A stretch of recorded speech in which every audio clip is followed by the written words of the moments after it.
אנחנו היום במועדון בצוותא, הוא מועדון של קשישי ותיקי מעגן מיכאל, שנפגשים פה להעשרה, תעסוקה, מפגשים חברתיים. המטרה להוות מקום מפגש לאנשים שפרשו ממעגל העבודה, לאנשים שזמנם בידם ואפשרויות הבחירה שלהם למפגש חברתי יכולות לבוא פה לידי מימוש. קוראים לי מורן, אני מגיעה ממושב צופר שזה בערבה. אני נמצאת במכינה קדם צבאית בבית ספר שדה חוף כרמל, שזה פה ממש צמוד לקיבוץ. המכינה שלנו היא מכינה אקולוגית. יש הרבה מכינות בארץ שלנו שמה את הדגש על סביבה ועל טבע. אנחנו לומדים הרבה, לומדים ארץ ישראל, מורשת קרב, יהדות, אמנות. יש לך עירוניים ומושבניקים וקיבוצניקים והכל באים באמת מכל הגוונים. וזה חלק מהעניין, ללמוד, להכיר עוד אנשים, לחיות איתם בקבוצה. אנחנו חיים כולם ביחד, כל הזמן ביחד. אני שנה ראשונה במפגשים האלה, כי הייתה מכינה ולא היו מפגשים. הלוואי שיהיו הרבה מכינות אקולוגיות, ובכלל הקשר בין הקיבוץ למכינה עושה רושם מצוין.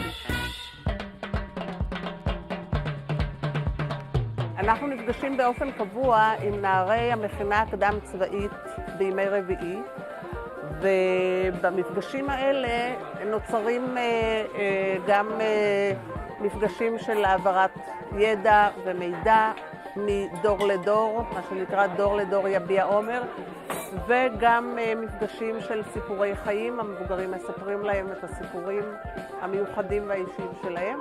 לא יודע, זו שיחה שונה עם כל בן אדם שיוצא לך להיפגש פה.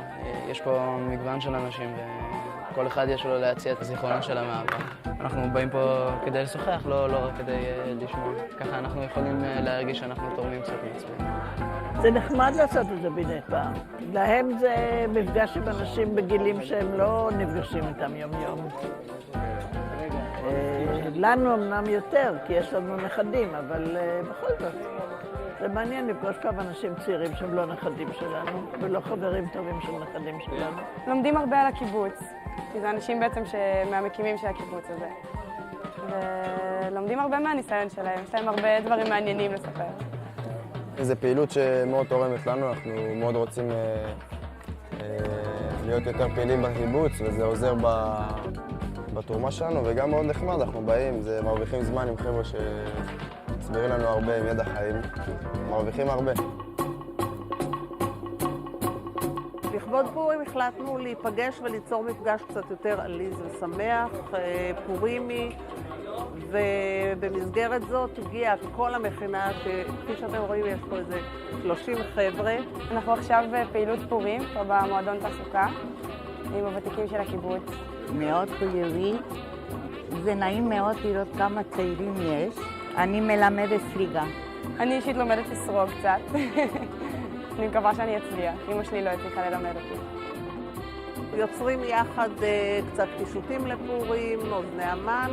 עוד מעט ניכנס פנימה למפגש של שירה ושמחה.